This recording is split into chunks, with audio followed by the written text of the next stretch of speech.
हम सांप के नाम से ही इतना डर जाते हैं, और यदि बाई चांस हमको सांप काट ले तो आप सोचिए कि हम कितने भयभीत हो जाएंगे।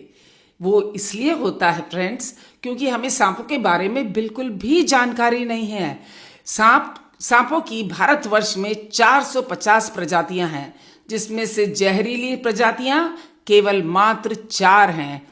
किंग कोबरा, 2 प्रकार के वाइपर और क्रेत। मान लीजिए आपको सांप ने काट लिया है, तो सबसे पहले तो आपकी कोशिश रहनी चाहिए कि आप सांप को पहचानें।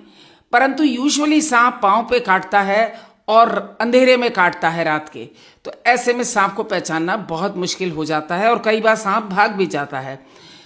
तो ऐसे में अब क्या करें? अब दूसरा ऑप्शन है कि जहां सांप ने काटा है उस जगह को जरा ध्यान से देखें।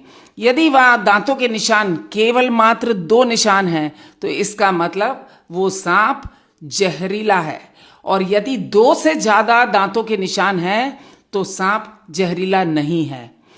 अब चाहे जहरीला हो या नहीं, हमारा काम है कि हम थोड़ा सा ब्रेन को अपना बैलेंस करके रहें। सबसे पहले हमारे मोबाइल में से हेल्पलाइन नंबर निकालें, जो सांप काटने के लिए होता है 15400। इस नंबर पर मिलाएं, गाइडलाइंस लें और उनके सुझाव को सुने।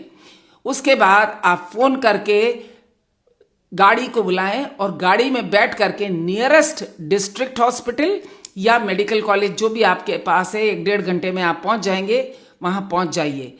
आपके पास सेफ्टी मार्जिन पूरी 4 घंटे की होती है, इसलिए आप बिल्कुल ना घबराएं। यदि आप 4 घंटे के अंदर हॉस्पिटल पहुंच गए तो आप आराम से बच जाएंगे। हॉस्पिटल पहुंचने के बाद आपको डॉक्टर टेटेनस का टीका, एंटीबायोटिक और एंटी स्नेक विनम आपकी नस में लगाएगा। एंटी वेनम्स जो टीका है वो 5 तरह के जहर के एंटीडोट की तरह बनाया गया है। ये पेंटावेलेंट एंटी स्नेक विनम होता है और ये आपकी जान पूरी तरह से बचा लेता है, सही समय पर अगर लग जाए तो। खैर, अगर यदि आपने टाइम वेस्ट कर दिया, इधर उधर मंदिरों में घूमते रहे, किसी बाबाओं पे पानी पीते रहे और 4 घंटे के बाद आप हॉस्पिटल पहुंचे, तो फिर आप समझ सकते हैं कि आप बच नहीं पाएंगे। ऐसे में फिर क्या है? फिर तो इंश्योरेंस कंपनी आपका इंश्योरेंस आपके फैमिली मेंबर्स को देगी, गवर्नमेंट मुआवजा भरेगी आपकी फैमिली को 2 लाख से 4 लाख का, लेकिन उससे क्या, अब कुछ नहीं बचा है। तो फ्रेंड्स, यदि ये जानकारी आपको अच्छी लगी हो तो कृपया जरूरतमंदों से साझा करें।